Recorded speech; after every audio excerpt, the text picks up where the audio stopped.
9 hours on an operating table, and I woke up to 73 missed calls. My throat felt scraped raw from the breathing tube. My mouth tasted like plastic and old pennies. My back was locked inside a brace I could not feel yet because half my body still belonged to anesthesia. The phone on the tray table kept lighting up. Missed call after missed call. Mom, Dad, Mom again, Dad again. My sister Brianna. Then my father's voicemail.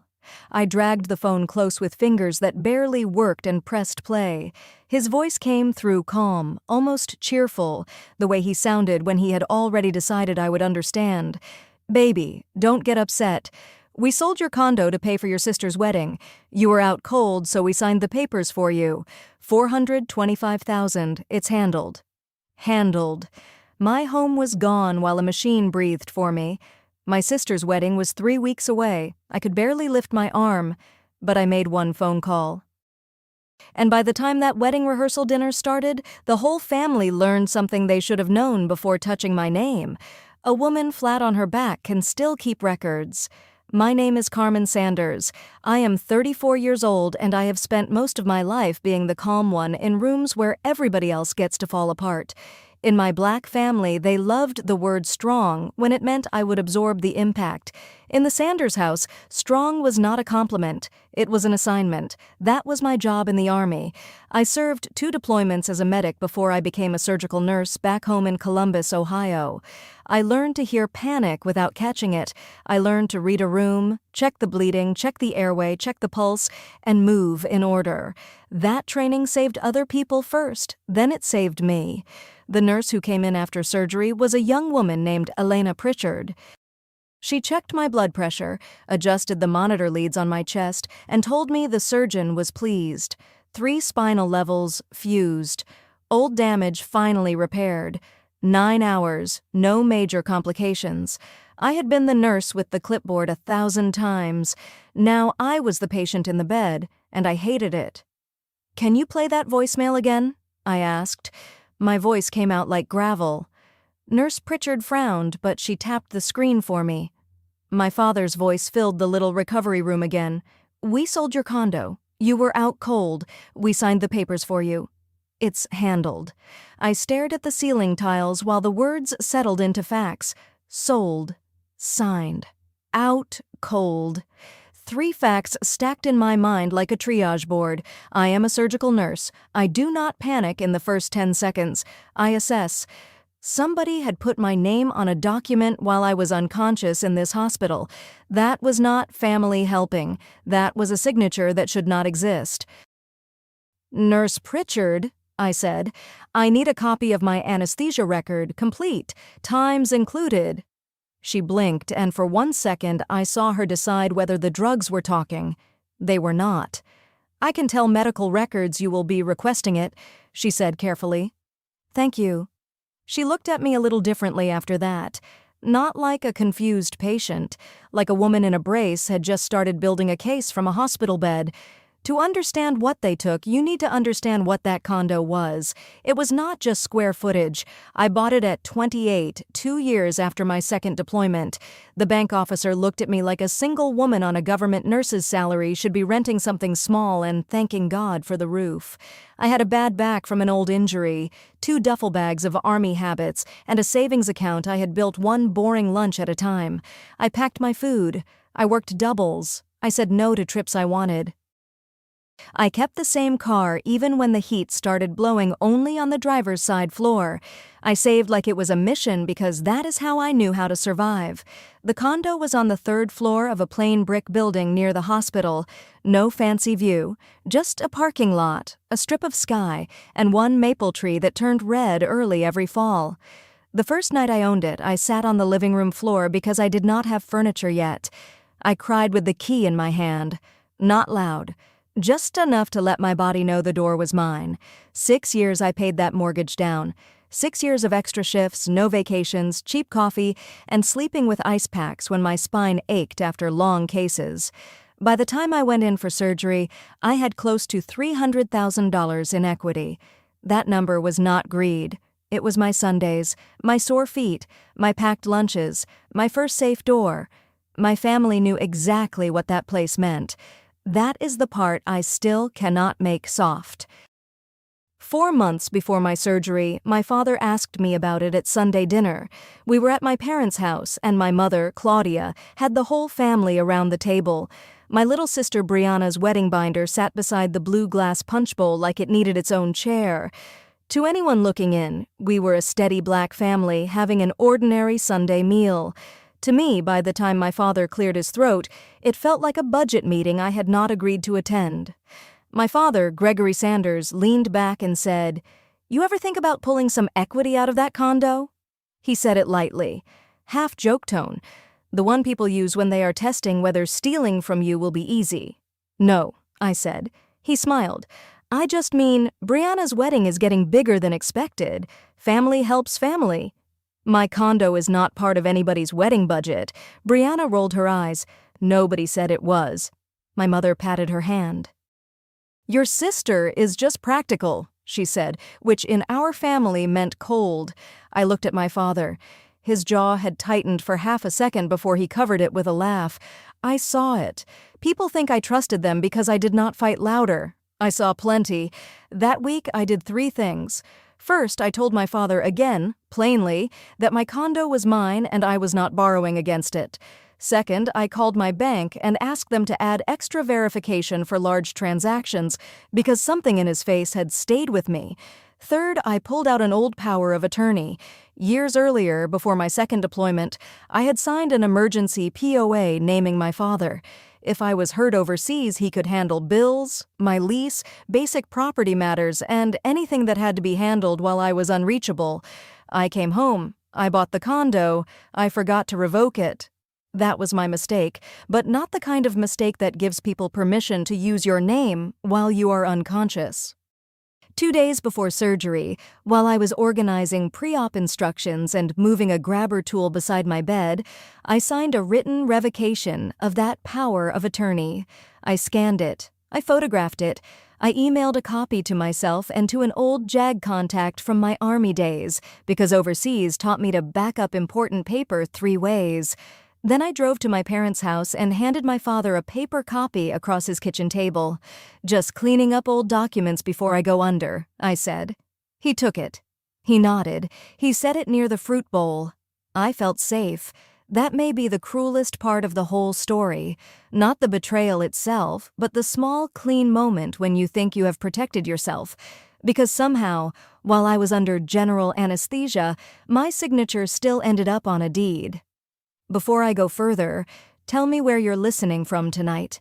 I always wonder whose kitchen, truck, night shift break room, or quiet porch these stories reach. They discharged me 4 days after surgery. The surgeon was happy.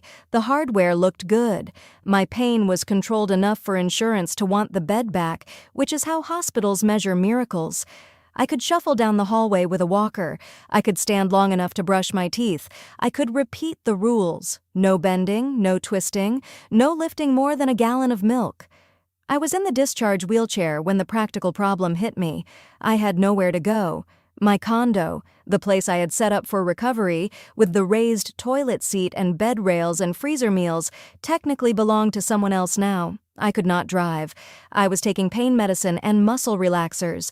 The brace ran from my hips to my shoulder blades. Every bump in the hallway made my spine ring like struck metal. So I called Tasha Ellis. Tasha had been my friend since nursing orientation 12 years earlier.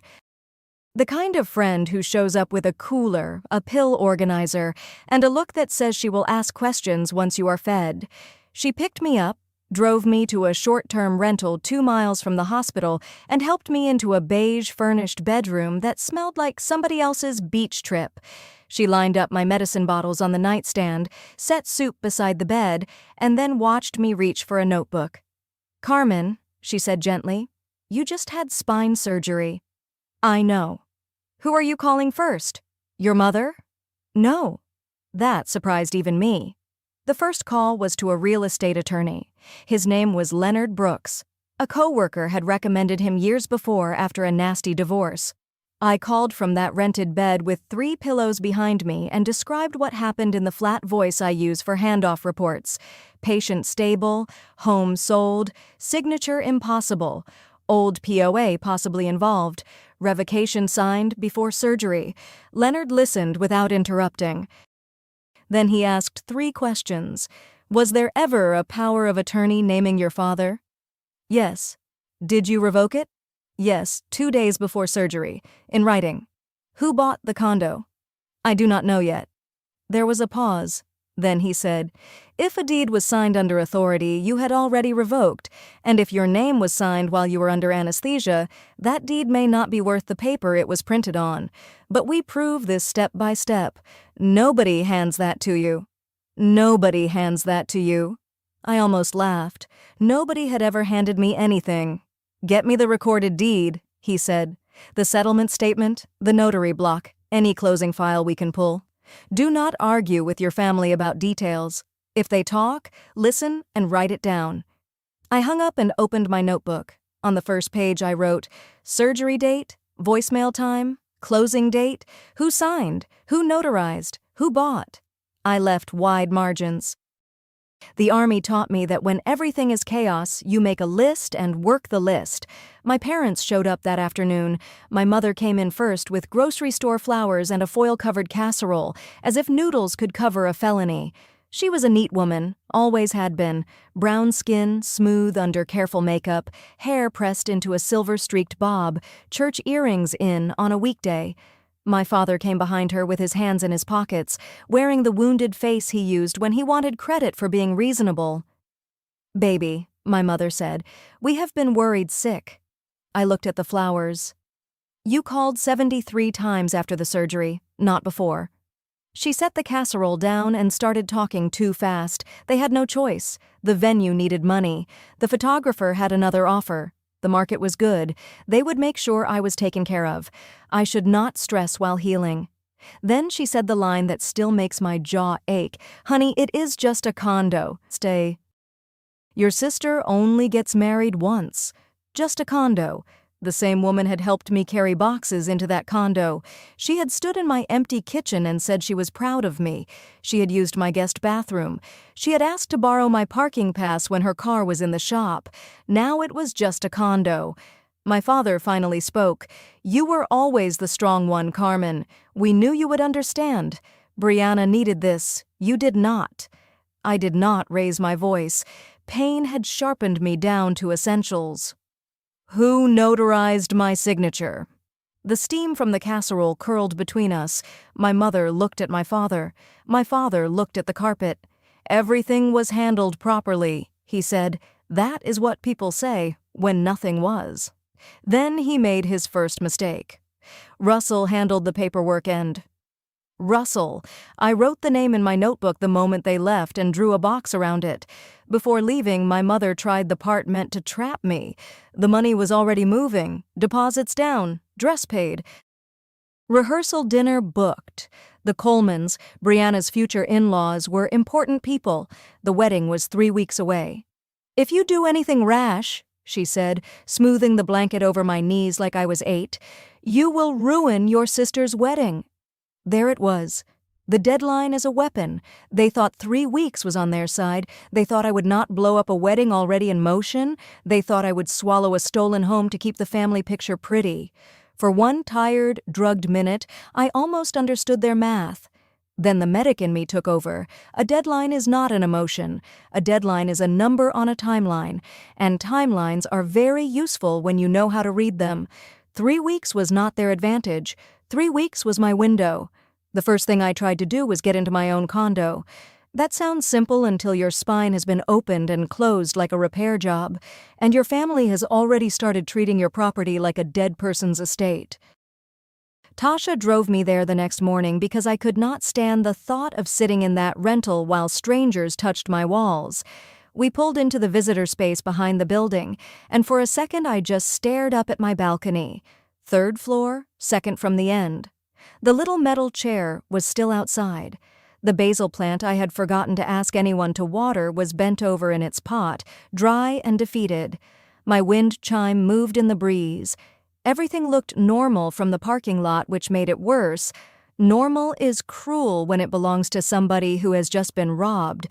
Tasha helped me out of the car. I had a walker then, not even the cane yet, and the brace made me turn my whole body like a door on bad hinges. The elevator smelled like floor cleaner and somebody's fast food. When the doors opened on the third floor, my neighbor, Mrs. Bernice Walker, was standing by the mailboxes with a canvas grocery bag. Mrs. Walker was 72, a retired postal clerk with white hair cut short and a habit of knowing every delivery schedule in the building. She saw me in the brace and put one hand over her mouth. "Carmen, baby, what happened?" "Surgery," I said. "Long story." Her eyes moved to Tasha, then back to me. "I saw men in your place." My stomach tightened. "When?" "2 days ago. Your daddy was with them, 2 movers and that man he knows. Tall one. Always wears those shiny shoes." "Russell. Did they take anything?" "Boxes," she said. "A lamp. Looked like some files too. I thought you knew. Your father told me you were moving closer to family while you recovered." There it was. A lie laid down in the hallway so nobody would trip over the truth. I leaned against the wall and breathed through a spike of pain. Tasha's face had gone flat in the way nurses get when somebody hurts a patient on purpose. "Did the building camera catch it?" she asked. Mrs. Walker nodded toward the ceiling. "Camera right there." "And one by the elevator. Management keeps 30 days. I wrote that in my notebook with a hand that shook from pain and anger both. Camera, movers, files. When we reached my door, my key would not turn. For 6 years that key had slid into the lock like a promise. That morning it hit new metal and stopped. They had changed the lock. I did not cry. I wanted to. But I had learned in the army that sometimes you cannot bleed until the scene is secure. So I took a picture of the lock. I took a picture of the door. I took a picture of my dead basil plant through the balcony view from the hall window, just because my body needed proof that my life had still been there yesterday. Tasha knocked hard enough to scare the walls. No one answered. Mrs. Walker stood beside us, lips pressed together. "You want me to write down what I saw?" she asked. I looked at her. "Yes, ma'am, if you are willing." "I delivered mail for 34 years, she said. "I know dates." That was the first witness who was not on my payroll, not my friend, not my family, just a woman who had seen a lie walk past her door carrying my boxes. The building manager was less warm but more useful. His name was Mr. Feldman, and he did not want trouble in his lobby. Tasha explained that I was recovering from surgery and believed my unit had been entered without permission. I explained less and showed more. My ID, my old owner portal, a property tax notice still in my email, the recorded deed I had just received. The manager looked at the deed, then at me in the brace. "According to this, ownership changed." "According to my anesthesia record," I said, "I was unconscious when the paper says I signed." He stopped. That is a sentence that changes how people stand. He would not give me footage directly without a request, which was fair. But he confirmed the hallway cameras existed, confirmed the footage retention period, and said he would preserve it if my attorney sent a letter by end of day. I called Leonard from the lobby. He sent the preservation letter within the hour. By evening, we had another piece on the board. Video of my father, Russell Monroe, and 2 movers entering my condo with boxes while I was still in the hospital. Not enough to win the case by itself, but proof that the story my father told the building was already different from the one he told me. To me, he said he sold it for my sister. To Mrs. Walker, he said I was moving closer to family. To the title company, he had apparently said I personally appeared and signed. Lies are like bad stitches. Pull one, and the whole seam starts puckering. Leonard moved fast. Within 2 days, he pulled the recorded deed and closing documents. Tasha held my laptop steady because sitting upright made my back spasm. There it was. The deed that had tried to erase 6 years of my life. Buyer, Russell Monroe. I knew that name. Russell was my father's business partner, the man who had sat at our Thanksgiving table complaining about contractors, the man who shook hands too long and called my mother Miss Claudia even though he had known her for 20 years. The sale price was not $425,000, it was $300,000, all cash. My home, worth around $425,000, had been sold for $300,000 to my father's own business partner. Even through pain medication, I knew what that was. That was not a sale. That was a fire sale to a friend. And it meant my father's voicemail had lied too. The $425,000 he said so calmly had never happened. My home had been moved cheap and fast, with the wedding used as the ribbon on top. Leonard said it plainly. An under-market cash sale to a close associate of the person claiming authority? That is not a red flag. That is a parade. The title company was one my father had used for years. Small office. Golf buddies. Church fundraiser sponsors. Every door led back to the same men smiling over paper no one else was supposed to inspect. The title company's name was Buckeye Settlement Services, a little storefront tucked between an insurance agency and a nail salon. My father had used them for business deals for as long as I could remember. When I was a teenager, he used to bring home calendars with their logo on top. Boats, golf courses, sunsets. Men in his circle loved giving each other calendars, pens, and favors. Leonard told me not to go there. He was right, so of course I wanted to. Not to threaten anyone. Not to make a scene. I was in too much pain for a scene. I wanted to look at the place where somebody had stamped a lie over my name. Tasha drove. She stayed in the car with the engine running and said, "If you are not back in 10 minutes, I am coming in with nurse face." Nurse face is a federal weapon. Exactly. Inside, the office smelled like printer toner and vanilla plugins. A receptionist with red glasses asked if I had an appointment. I gave her my name. Her smile moved and then disappeared. One moment, she went into the back. A man came out. Late 50s, pink cheeks, wedding ring, golf shirt under a blazer. I recognized him from my father's cookouts. Martin Hale, owner, notary supervisor, the kind of man who says young lady to women old enough to intubate him. "Carmen," he said, "goodness, I heard you had surgery. You also heard I sold my condo?" His eyes flicked toward the receptionist. "I cannot discuss a closing file in the lobby." "Then you can discuss this with my attorney. That would be best." I should have left it there, but I looked at him and thought about 1:47 p.m. "Did your notary see me?" He smoothed his jacket. "As I said, I cannot discuss details." Because if she saw me at 1:47, she saw a miracle. I was under anesthesia. His face changed. It was tiny. A blink held too long, a breath caught halfway, but I knew the look. I had seen it on surgeons when a count was off. The room may still be calm, but the body knows danger first. "Have your attorney call," he said. "He already has." I turned to leave. At the door, he said, "These things are usually misunderstandings." I looked back. "No," I said. "A misunderstanding is when somebody brings you the wrong coffee. This is a timestamp." Then I walked out before my legs gave me away. That visit did not produce a confession. Real people rarely confess in convenient lines, but it told me something useful. They knew, or they knew enough to be afraid of what the paper would show. Then Leonard said, "I need you to look at the signature." Tasha enlarged it on the screen. My real signature has a hard downstroke on the C and a quick slash through the T in Carter. Years of signing charts fast had turned it into muscle memory. The signature on the deed was rounder, slower, careful in the wrong places, close enough for a stranger, not close enough for me. But the notary block was the part that turned my stomach. The notary had certified that Carmen Sanders personally appeared, proved identity, and signed the document. The date was the day of my surgery. Leonard told me he had requested the notary journal. "A careful notary logs the time," he said. The journal came back the next morning. Signing time, 1:47 p.m. I read it 3 times. At 1:47 in the afternoon, a notary swore I stood in front of her and signed away my condo. I knew roughly where I had been at 1:47, but roughly would not be enough. I needed it nailed to the minute, in writing, on hospital paper. That is where the anesthesia record came in. Anesthesia records are beautiful when you need an alibi.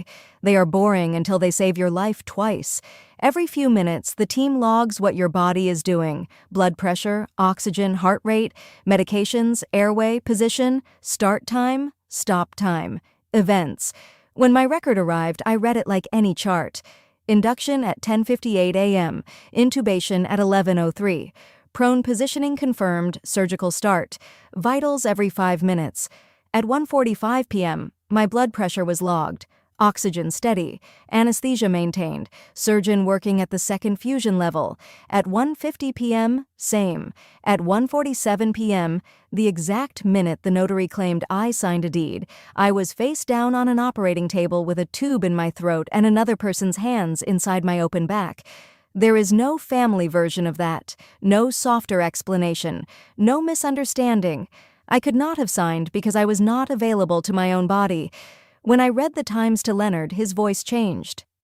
"That is about as strong as an alibi gets," he said, "but we still need the revocation. If we prove the POA was revoked before the closing and your signature was impossible, we argue the deed is void." The revocation. The paper copy was in my deployment binder. The binder was in a file box. The file box was in the condo. The condo I no longer had keys to. For one night, I thought the most important proof was locked inside the thing they stole. I lay awake until 3 in the morning, back aching, brace digging, mind circling the same locked closet. Then I remembered. I am careful in the way people mock until they need you. I had scanned the revocation. I had emailed it to myself and to my old JAG contact. I grabbed my phone, opened my sent folder, and searched POA revocation. There it was, sent 2 days before surgery. Attached, signed revocation of power of attorney. Date, time, my real signature. I forwarded it to Leonard at 3:18 in the morning with one line. Found it. Check the date. He called at 7. "Carmen," he said, and I could hear the smile he was trying to keep professional. "This changes the fight. We have a revoked authority before the deed. We have an impossible notarization. We have an under-market sale to your father's associate. I like our odds." Then he laid out the tools. First, a quiet title action asking a court to declare the deed void. Second, a lease pendens recorded against the condo so Russell could not sell or refinance it while the case was pending. Third, a claim to the title company and its underwriter because their notary had certified an impossible signature. Fourth, a criminal referral to financial crimes. "I draft," Leonard said. "You decide. Every filing is your choice." That mattered. Nobody was rescuing me. I was using tools. The hard part was not fear of being called ungrateful. I had been called that in every polite way possible. The hard part was knowing my father could face real consequences, criminal ones. My mother smelled it coming. That evening, she called crying. "Carmen, please," she said, "whatever you are doing, don't. Do you want to send your father to prison over a building?" Over a building. Even then, I let her words land. I let myself feel the weight of what she was asking me to stop. Then I thought about the math they had done. My home for Brianna's wedding, my signature for my father's debt, my recovery for their appearance. "Mom," I said, "I did not forge a deed." He was desperate. So was I when I woke up without a home. "You are being cold." "No," I said, "I am being clear. Those look the same to people who count on your warmth to cover what they did." I hung up gently. Then I told Leonard to file. The legal machine started moving. The quiet title complaint went to civil court. The lease pendens was recorded, freezing the condo in place. Russell Monroe could not sell it, refinance it, or move it quietly to another buyer. The title company got notice. So did its underwriter. Leonard sent the package to the Financial Crimes Unit. Detective Simone Raines called me herself to confirm the timeline. I read her the anesthesia times. I read her the notary time. I read her the revocation date. There was a silence on her end that I knew well from hospital work. The silence of someone realizing the case is not subtle. "We will be in touch," she said. My family's tone changed after that. The flowers stopped. The casseroles stopped. The texts changed from sweetheart to how could you? Russell called my father in a panic when the Allies pendants showed up in a routine title check. I heard that from Brianna, who called me the next morning with her voice shaking. "What is actually happening?" she asked. That was the first useful question my sister had asked in this whole story, so I answered it. I told her about the old power of attorney, the revocation signed before surgery, the forged signature, the notary journal, the anesthesia record, Russell. The under-market cash sale, the debt my father owed him. I did not shout. I laid it out like a chart. When I finished, Brianna was quiet so long I thought the call had dropped. Then she whispered, "They told me you agreed." I was unconscious. "They said you wanted to help." I was unconscious, Brianna. The second time landed. I heard her breathing change. "The wedding," she said. "The venue, the dress, all of it. A lot of it. It was your home." "Yes." She did not apologize then. Not really. People rarely leap straight from protected ignorance to courage, but something moved in her. "I have to go," she said, and she hung up. Later, I found out what happened after that call. Brianna drove to our parents' house and asked to see the wedding spreadsheet. She had never asked before. She had let our mother and Gregory and my father say things were handled because handled felt good when you wanted to be a bride instead of an accountant. That afternoon, handled stopped feeling good. She opened the binder on the dining room table, the same table where my father had once asked about my equity.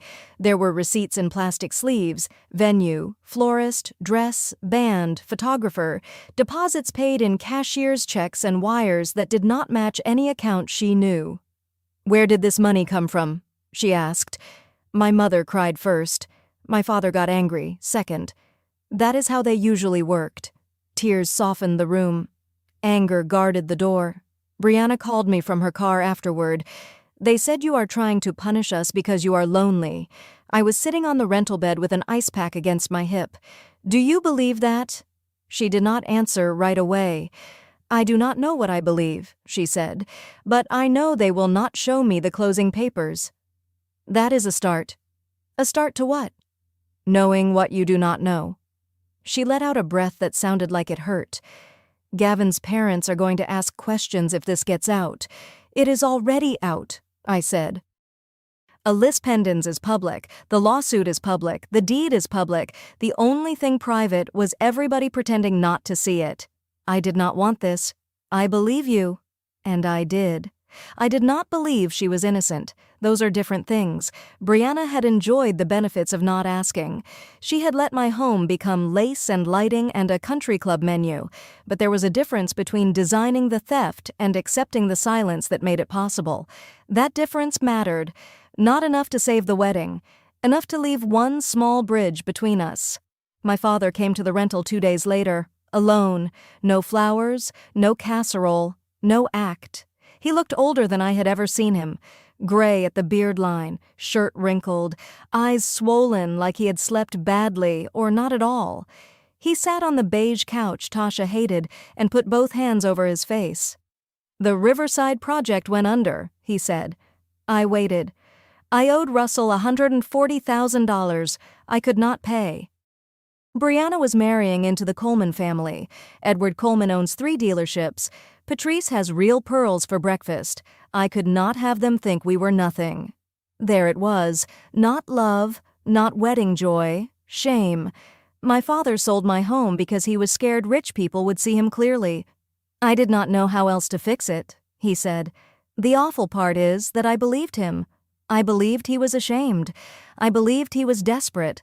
I believed he had convinced himself that my home was the softest place to steal from because I had spent my whole life absorbing impact, and it changed nothing, because then he lifted his face and asked the only thing he had really come to ask. "Drop the lawsuit until after the wedding. Please, let your sister have her day. After that, we will figure out the condo." Even broken, he was still asking me to pay. Not lend, pay. I looked at him. "You did not borrow from me, Dad. You did not even take from me. You erased me. You put a stranger's hand on my name and sold the one thing I built without you." His face hardened. That is how pride works when pity fails. "You will embarrass this family," he said. "No," I said. "You already did." After he left, I built the cleanest folder of my life. One page, the revocation of power of attorney, signed and dated with the email timestamp printed beside it. One page, the deed with the signature that was not mine. One page, the notary journal entry saying I appeared at 1:47 p.m. One page, the anesthesia record showing my vitals at 1:45 and 1:50, under general anesthesia, face down, intubated. One page, the recorded sale to Russell Monroe for $300,000 cash. One page, a short letter from Leonard explaining that a deed executed under a revoked power with an impossible signature was being challenged as void. I made 3 copies. I did not rehearse a speech. The documents were the speech. What I rehearsed was standing. Tasha had brought me a cane that did not look medical. Dark wood, simple handle, almost elegant. I practiced walking from the rental bedroom to the kitchen and back, brace tight, breath measured, each turn careful. My physical therapist would have been proud and horrified. Every step hurt. Every step belonged to me. The rehearsal dinner was at Brookhaven Country Club, the kind of place with valet parking, soft carpet, and a fireplace big enough to host its own wedding. The Colemans were paying for the dinner, which my mother had mentioned about 40 times because the Colemans were the whole reason my father had been so desperate not to look broke. Edward Coleman owned car dealerships. Patrice Coleman wore pearls that were not borrowed. Their son Gavin was polite in the way men get when they have never had to wonder if the rent would clear. My parents had sold my home to impress those people, so those people would hear the truth. I confirmed I would attend. My mother sounded relieved. "It means everything that you will be there as family," she said. "As family. They thought my coming meant surrender. They thought I would sit quietly, smile through pain, let everyone call me strong, and sort out the lawsuit later like I sorted out everything else. I laid out a dark blue dress that hid the brace, flat shoes, small earrings, the leather bag with the folders. Tasha drove me because I was not cleared yet, and because she said, 'If you fall in front of these people, I am suing the carpet.' I laughed all the way to the valet stand. My mother found me in the lobby 20 minutes before dinner. She had borrowed pearls. I knew because Claudia Sanders did not own pearls like that. Her smile was careful, church-polished, and her hand closed around my elbow as if she still had the right to steer me. "Listen," she murmured, smiling at a passing couple. "Whatever is going on with lawyers, this is not the night. The Colemans are here. Edward's family is here. If you embarrass us in front of them, you will lose this family for good." I looked down at her hand on my arm. "Is a building worth that?" she asked. "Just a building now." The condo had been a condo when she wanted me to minimize it, a building when she wanted me to feel foolish. Never home, never mine. "It was never just a building," I said. "It was the one thing in this family none of you helped me build. That is why taking it felt easy." Her smile twitched. "You are being dramatic." "I am being calm," I said. "You should be grateful. A dramatic person would have called the Colemans last week." Her face went pale. Across the lobby, a bell rang for dinner. I removed my arm from her hand. "Let's go in," I said. "I would hate to be late. I have a toast to give." The dining room glowed with candlelight and money. 40 people sat at long tables. My parents performed warmth so hard it looked painful.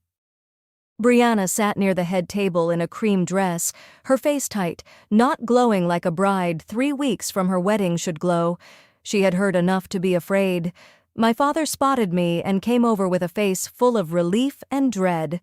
"Carmen," he said too loudly. "There she is." He guided me toward Edward and Patrice Coleman like I was proof of something. "This is our older daughter," he said.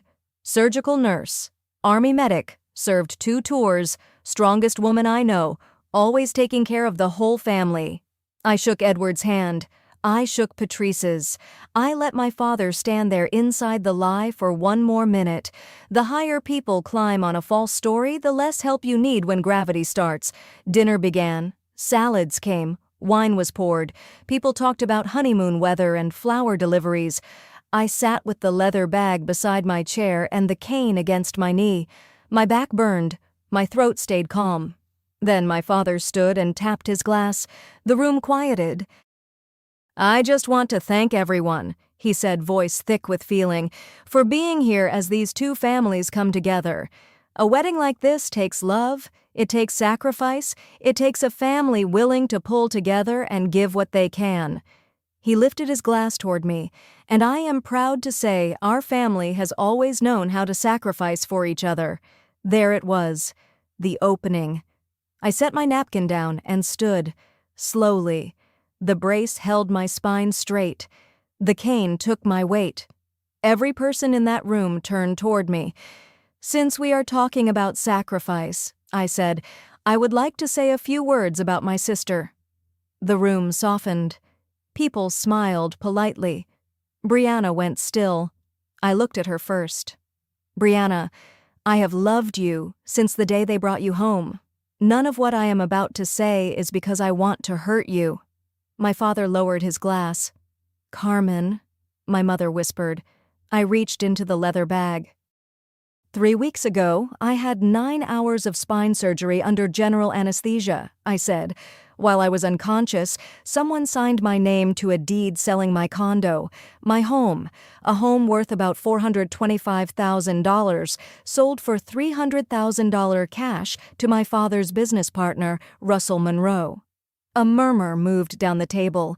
I placed the deed on the linen tablecloth near Edward Coleman. "The deed says I signed it." Then I placed the notary journal page beside it. "The notary journal says I appeared before her at 1:47 in the afternoon." I placed the anesthesia record next. "This is my surgical chart. At 1:47 in the afternoon, I was under general anesthesia, intubated, face down. My vital signs were being recorded while a surgeon worked on my spine." The room went silent, not quiet, silent. "So the question is simple," I said. "Whose hand signed my name?" My father stood too fast. His chair scraped back. "How dare you?" His voice boomed through the dining room. That helped me more than he knew. He was shaking. I was not. "How dare you do this here?" he said. "In front of everyone?" "Because everyone was told this wedding was paid for by family sacrifice," I said. "They should know whose sacrifice." My mother was crying now, reaching toward Patrice Coleman like the woman might pull her out of the room. "It is a misunderstanding," she said. "Please, Carmen has been under stress." I placed the revocation page on the table. 2 days before surgery, I revoked the old power of attorney my father had from my deployment years. I gave him a copy. I emailed a scanned copy to myself and to a military legal contact. The timestamp is printed here. Edward Coleman picked up the anesthesia record. Patrice picked up the deed. Gavin, the groom, looked from one page to another, his face changing as the story arranged itself in front of him. I kept going. "A quiet title action has been filed. A lis pendens has been recorded against the condo. That means the property is frozen. The title company and their underwriter have been notified. The financial crimes unit has the same documents." My father's face lost color. "You called the police?" he said. "I reported a forged deed. This is your family. That is my name." The room held its breath. I looked at my father. "Dad, you sold the proof that I ever stood on my own. You did not help me. You did not ask me. You put a stranger's hand on my name and tried to spend my home before I could stand up." Then I looked at my mother. "And you called it just a condo because calling it my life would have made it harder to take." My mother sobbed into a napkin. For once, nobody moved to comfort her quickly. Some truths slow the room down. I slid one full folder toward my parents. "This copy is for you," I said, "so there is no confusion later about what was said tonight." Then Brianna stood. Her chair moved softly, but everyone heard it. She walked around the table, past my father, past my mother, and stopped beside me. Her face was wet. Her hands shook. "I did not know it was this," she said. Her voice carried. "I swear I did not know she was unconscious. I should have asked. I should have asked where the money came from." It was not enough to repair everything, but it was the first true sentence my sister had spoken since I woke up. I took her hand, just for a second. Then I picked up my cane. "I did not come here to ruin a wedding," I said to the room. "I came so nobody could pretend this did not happen. Every step to the door hurt. The brace dug into my ribs. My back screamed. My cane tapped the country club floor with a sound too small for how big it felt inside me. I walked out on my own 2 feet. Tasha was waiting by the entrance, arms folded. "You good?" she asked. "No." "Can you walk to the car?" "Yes." "Then we will count the rest later." That sounded like love to me. The legal fight did not end the next morning. Real consequences move slower than family gossip, but they moved. The LI's pendants did its job. Russell could not sell the condo, refinance it, or hand the problem to some innocent buyer. The title company's underwriter took one look at the notary journal and my anesthesia record and understood exactly what kind of disaster they had insured. There were filings, declarations, calls, a hearing date, more paper than any dramatic movie would have patience for. Russell's attorney eventually told him what Leonard had known from the start. Defending a deed signed by a woman who was provably under general anesthesia was not a winning plan. Rather than gamble at trial, Russell agreed to a consent judgment. The court declared the deed void. Title returned to my name, where legally it should have stayed the whole time. The title underwriter settled separately, covering my legal fees and some additional damages because their notary had certified the impossible. I did not get rich. That is not how these stories usually work when lawyers and time get involved. But I was made whole enough to breathe. Detective Raines interviewed my father and Russell. I did not attend. I gave my statement. I handed over records. Then I let the system carry what I could not keep carrying. Russell, who had told me good luck proving anything from a hospital bed, had to explain why he paid $300,000 cash for a $425,000 home owned by a woman in surgery. My father had to explain why he used authority he had been told in writing was revoked.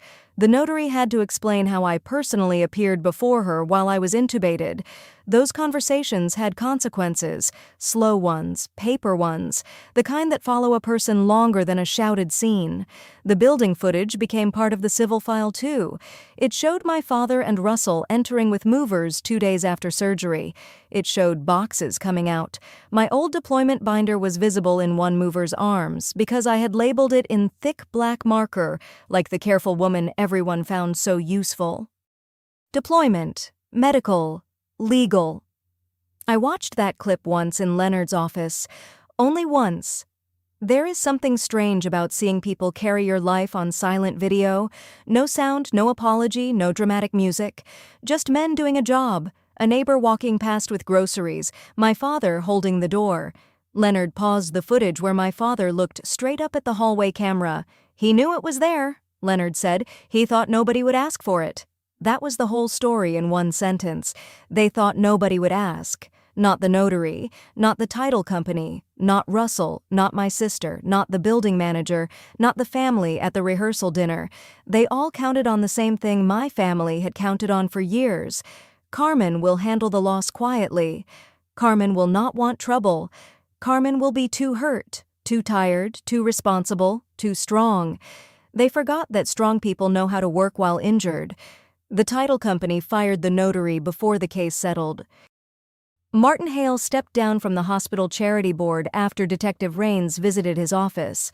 Nobody sent me an apology from Buckeye Settlement Services, but the settlement check cleared, and the underwriter's letter used phrases like process failure and insured risk, which is business language for we know exactly how bad this looks.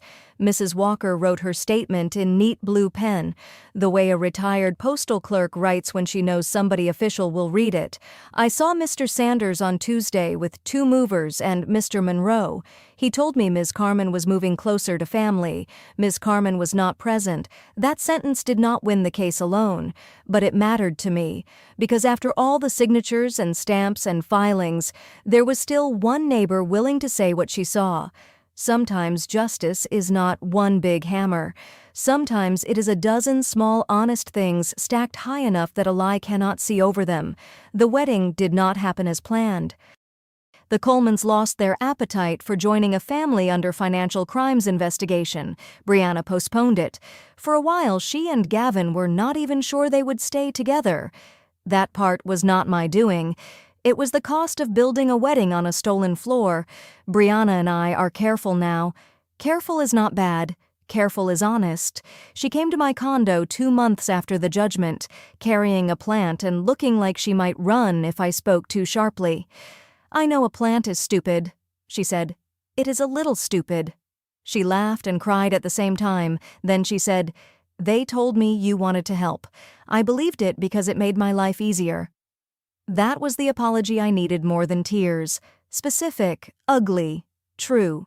"Thank you for saying that," I said. She helped me pick out a new couch because Russell had cleared out furniture he never had the right to touch. She never once called the condo just a building. My parents and I speak rarely.